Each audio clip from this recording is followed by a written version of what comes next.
வணக்கம். ரூபவாணியின் பிரதான செய்திகள். நான் ரஜினி ஆண்ட்ரூ. நான் இர்ஷாதே காதர். முதலில் தலைப்புச் செய்திகள். ஜெனீவாவில் நடைபெறும் ஐக்கிய நாடுகள் மனித உரிமைகள் பேரவையில் இலங்கைக்கு எதிரான சதித்திட்டம் அம்பலம். அரசாங்கம் சகலவித உதவிகளை வழங்கி வருவதாக புனர்வாழ்வு பெற்று வரும் முன்னாள் எல்டிடி உறுப்பினர்கள் தெரிவிப்பு. உள்நாட்டு பால்மா உற்பத்தி அதிகரிக்கும் என புதிய தொழிற்சாலை உற்பத்தி நடவடிக்கைகள் மீண்டும் ஆரம்பம். ரஷ்யாவில் நேற்று நடைபெற்ற தேர்தலில் விளாடிமிர் புட்டினை வெற்றி பெற வைக்கும் வகையிலே திட்டமிட்டு நடத்தப்பட்டிருந்தது என்று தேர்தல் அவதானிகள் தெரிவிப்பு. ஜெனீவாவில் நடைபெறும் ஐக்கிய நாடுகள் மனித உரிமைகள் பேரவையில் இலங்கைக்கு எதிரான சதித்திட்டம் அம்பலமாக்கியுள்ளது. பேரவையில் கூட்டத்தை நடத்துவதற்கான உறுப்பினர் எண்ணிக்கையில் மாற்றத்தை ஏற்படுத்தி இலங்கைக்கு கிடைக்கும் வாக்குகளை குறைப்பதற்கு எல்டிடிஇ ஆதரவு சக்திகள் முயற்சித்து வருவதாக அறிய வந்துள்ளது. அங்கத்துவ நாடுகளை இந்த கூட்டத்தொடரில் கலந்து கொள்ளாமல் செய்து இலங்கைக்கு கிடைக்கும் வாக்குகளை குறைப்பது இதன் நோக்கமாகும்.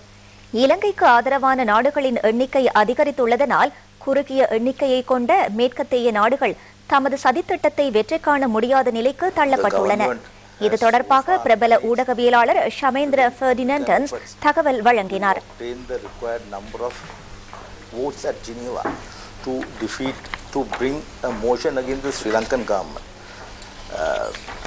With the support of friends both in the Human Rights Council and outside, I believe the Sri Lankan government can prevent the US from bringing in this motion during the current sessions. Now, if the Western powers feel that they cannot obtain the required number of votes this time, they may defer the resolution and try to bring it some other time. தற்போதைய அமைதியான சூழ்நிலையில் தமது கல்வி நடவடிக்கைகளை சிறந்த முறையில் முன்கொண்டு செல்ல முடிந்துள்ளதாகவும் அரசாங்கம் சகல உதவிகளை வழங்குவதாகவும் புனர்வாழ்வு பெற்று வரும் முன்னாள் எல்டிடி உறுப்பினர்கள் தெரிவித்துள்ளனர். இதேவேளை இலங்கைக்கு எதிரான மேற்குலக நாடுகளின் சதி நடவடிக்கைகள் தேவையற்ற ஒன்றெனவும் அவர்கள் குறிப்பிட்டுள்ளனர்.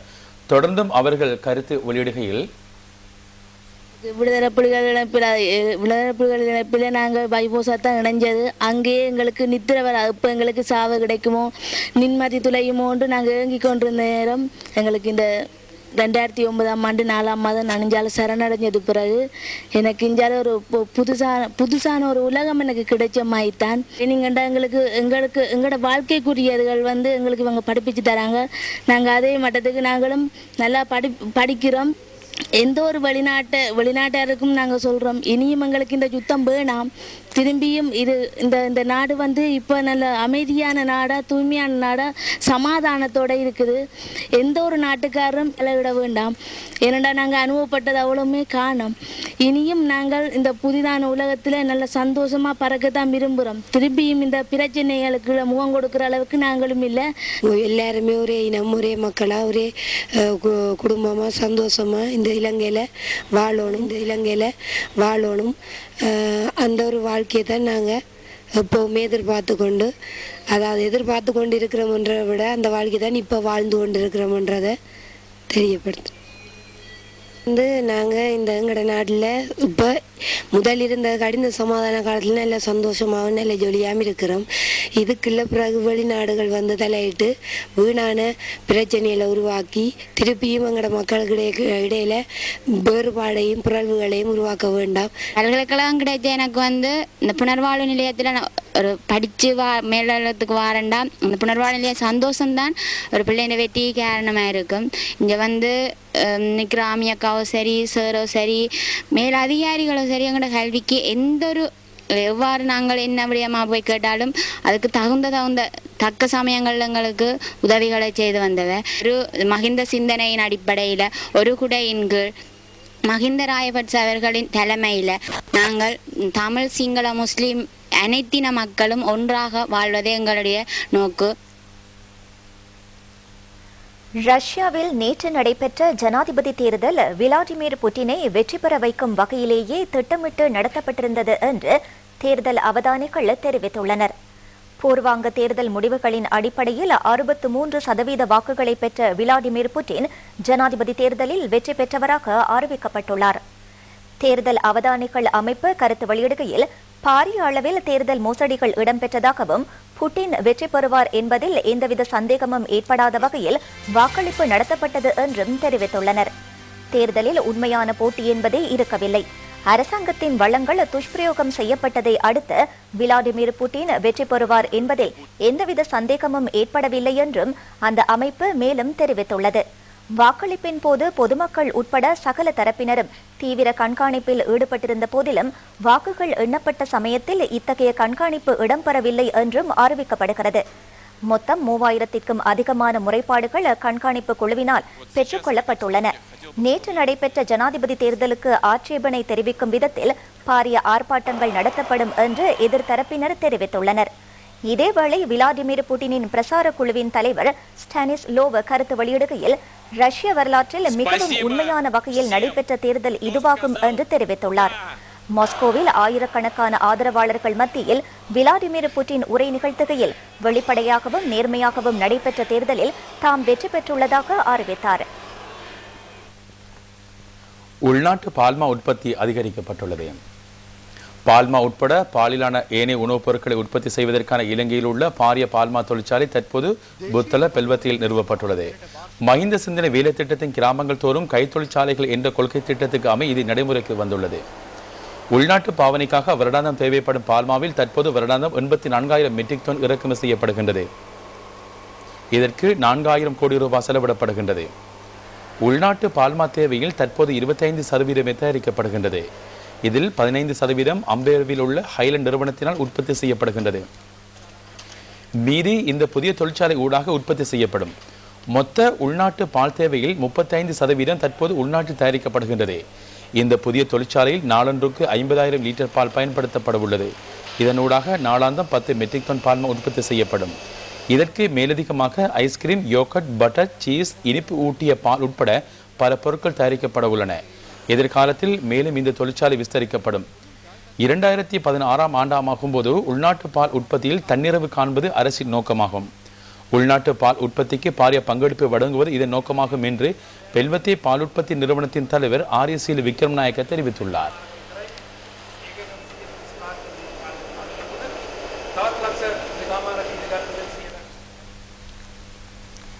காலி மகமோதர பிரசவ வைத்தியசாலையில் சிசுக்கள் உயிரிழந்தமை தொடர்பாக உடனடியாக அறிக்கையொன்றை சமர்ப்பிக்குமாறு சுகாதார அமைச்சு வைத்தியசாலையின் பதில் பணிப்பாளர் டாக்டர் ருக்ஷான் பெல்லனைக்கு அறிவித்துள்ளது. வைத்தியசாலையில் சிசுக்களுக்கான விசேட பிரிவு முழுமையாக வைரஸ் பாதிப்பிலிருந்து தற்போது பாதுகாக்கப்பட்டுள்ளது என்று சுகாதார அமைச்சு அறிவித்துள்ளது. காலி மகமோதர வைத்தியசாலையின் சிசுக்களுக்கான விசேட பிரிவில் பாக்டீரியா ஒன்று பரவியிருப்பதாக தகவல் கிடைத்ததை அடுத்து நுண்கிருமி பரிசோதனை குழு அங்கு விஜயம் செய்து ஆய்வுகளை மேற்கொண்டது. தடுப்பூசி மருந்திலிருந்து உருவான பாக்டீரியா இதற்கு காரணம் என்று ஆரம்பத்தில் அறிய வந்தது. இதனால் 4 சிசுக்கள் தொடர்ச்சியாக வைத்தியசாலையில் உயிரிழந்தன.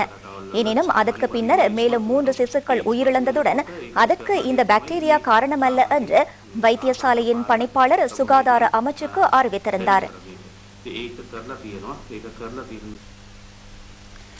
பலவத்த சீனி தொழிற்சாலை மீண்டும் தனது உற்பத்தி நடவடிக்கைகளை ஆரம்பித்துள்ளது.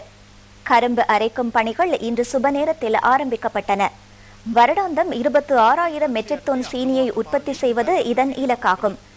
தனியார் துறையினரின் கீழ் சீரற்ற முறையில் நிர்வகிக்கப்பட்ட இந்த சீனி தொழிற்சாலையை அரசாங்கம் அண்மையில் கையேற்றது. அங்கு சுமார் 7,000 ஊழியர்கள் பணிபுரிகிறார்கள். 6,300 ஹெக்டேரில் கரும்பு செய்கை மேற்கொள்ளப்பட்டுள்ளது. விவசாயிகளிடமிருந்து 1 தொன் கரும்பு 3,500 ரூபாய் வீதம் கொள்வனவு செய்யப்படுகிறது. தனியார் துறையினர் 1 தொன் கரும்புக்கு 3,000 ரூபாவை மாத்திரமே செலுத்தியிருந்தனர். வருடாந்தம் 7 லட்சம் தொன் கரும்பை இங்கு அரைக்க முடியும். எனினும் தற்போது தொழிற்சாலைக்கு 4 தொன் கரும்பு மாத்திரமே கிடைக்கிறது. அரசின் கீழ் முன்னர் இந்த தொழிற்சாலை வருடாந்தம் 40,000 தொன் சீனியை உற்பத்தி செய்தது. தனியார் துறையினருக்கு ஒப்படைக்கப்பட்ட பின்னர் சீனி உற்பத்தி அரைவாசியாக குறைந்தது. அவர்கள் மதுசார உற்பத்திக்கு முக்கியத்துவம் வழங்கியிருந்தனர். இலங்கையின் வருடாந்த சீனியின் தேவை 8,53,000 மெட்ரிக் டன் ஆகும். உள்நாட்டில் 30,000 மெட்ரிக் டன் சீனியே உற்பத்தி செய்யப்படுகிறது. நாட்டின் சீனி தேவையை உள்நாட்டில் உற்பத்தி செய்வது அரசின் நோக்கமாகும். திவினக்கும செயற்திட்டத்தின் கீழ் மட்டக்களப்பு மாவட்டத்தில் வீட்டுத்தோட்ட செய்யாளர்களுக்கு காய்கறி மற்றும் பழ மரக்கன்றுகள் வழங்கப்பட்டன. பொருளாதார அபிவிருத்தி அமைச்சர் பெசில் ராஜபக்ச வழிகாட்டில் இந்த திவினக்கும செயற்திட்டம் முன்னெடுக்கப்பட்டு வருகின்றது. இதன் கீழ் வீட்டுத்தோட்ட செய்யாளர்களுக்கு மரக்கன்றுகளை வழங்கும் நிகழ்வு மாவட்ட கமநல அபிவிருத்தி திணைக்களத்தில் இடம்பெற்றது. இந்த நிகழ்வில் விவசாய திணைக்கள அதிகாரி உட்பட பலர் கலந்து கொண்டனர்.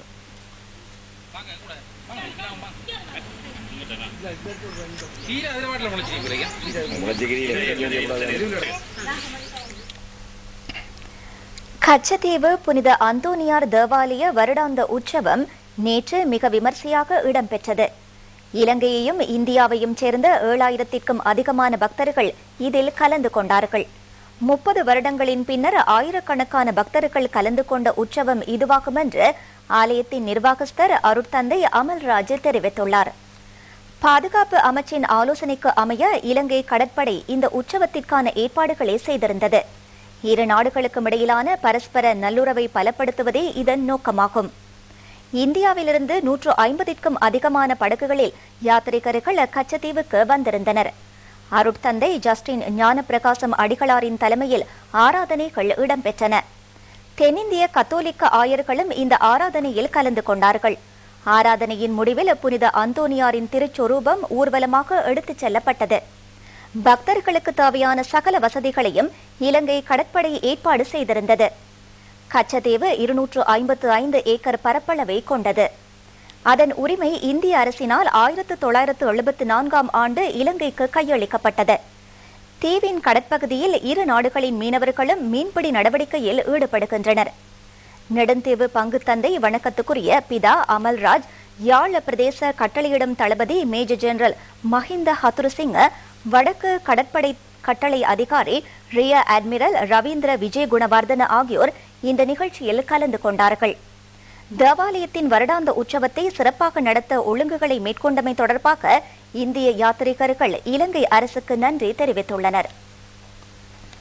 மட்டக்களப்பு மாவட்டத்தில் கெத்துல் கிராமத்தில் நிர்மாணிக்கப்பட்ட ஸ்ரீ கிருஷ்ணா வித்தியாலயத்திற்கான இருமாடி கட்டட திறப்பு விழா அண்மையில் இடம்பெற்றது. ஐரோப்பிய ஒன்றியத்தின் நிதியுதவியுடன் இந்த கட்டடம் நிர்மாணிக்கப்பட்டுள்ளது. மட்டக்களப்பு மேற்கு கல்வி பணிப்பாளர் மற்றும் யுனிசெப் பிரதிநிதி ஆகியோர் இந்த கட்டடத்தை திறந்து வைத்தனர். இக்கட்டட தொகுதியில் வகுப்பறைகள், விஞ்ஞான ஆய்வுக்கூடம், வாசிகசாலை, நிர்வாக ஆகிய வசதிகள் காணப்படுகின்றமை குறிப்பிடத்தக்கது.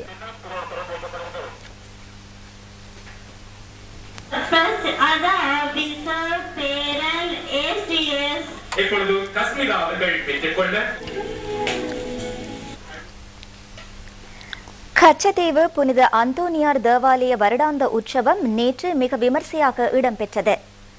இலங்கையையும் இந்தியாவையும் சேர்ந்த 7000க்கும் அதிகமான பக்தர்கள் இதில் கலந்து கொண்டார்கள். 30 வருடங்களின் பின்னர் ஆயிரக்கணக்கான பக்தர்கள் கலந்து கொண்ட உற்சவம் இதுவாகும் என்று ஆலயத்தின் நிர்வாகஸ்தர் அருட்தந்தை அமல்ராஜ் தெரிவித்துள்ளார். பாதுகாப்பு அமைச்சின் ஆலோசனைக்கு அமைய இலங்கை கடற்படை இந்த உற்சவத்திற்கான ஏற்பாடுகளை செய்திருந்தது. இரு நாடுகளுக்கும் இடையிலான பரஸ்பர நல்லுறவை பலப்படுத்துவதே இதன் நோக்கமாகும்.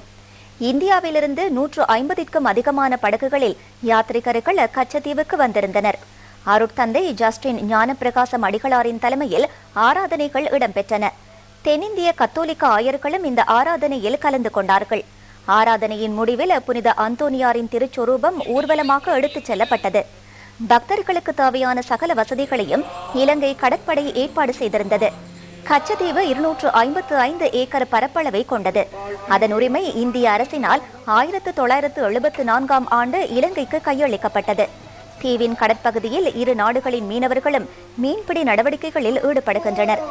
நெடுந்தீவு பங்குத்தந்தை வணக்கத்துக்குரிய பிதா அமல்ராஜ், யாழ் பிரதேச கட்டளையிடும் தளபதி மேஜர் ஜெனரல் மஹிந்த ஹத்துருசிங்க, வட கடற்படை கட்டளை அதிகாரி ரியர் அட்மிரல் ரவீந்திர விஜய் குணவர்தன ஆகியோர் இந்த நிகழ்ச்சியில் கலந்து கொண்டார்கள். தேவாலயத்தின் வருடாந்த உற்சவத்தை சிறப்பாக நடத்த ஒழுங்குகளை மேற்கொண்டமை தொடர்பாக இந்திய யாத்ரீகர்கள் இலங்கை அரசுக்கு நன்றி தெரிவித்துள்ளனர்.